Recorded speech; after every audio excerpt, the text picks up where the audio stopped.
I want to recommend this product to you. It's a Colgate Peroxyl. Now this is a mouthwash and it does have a 1.5% hydrogen peroxide base to it. What I really like about this, not only does it leave my mouth feeling fresh, feeling clean, it's really safe on dentures. So I've got 3 implants and I've also got 1 cat tooth. It's very safe to use on those, and in fact it's very good. I was initially recommended this because I had picked up a small gum infection under one of my implants, and this is what the surgeon recommended that I use.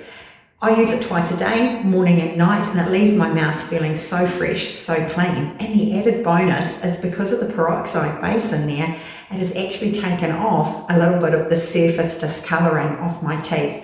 And so I love it. And like I say, leaves my mouth feeling fresh, clean, and I've got white teeth from it, or whiter teeth from it.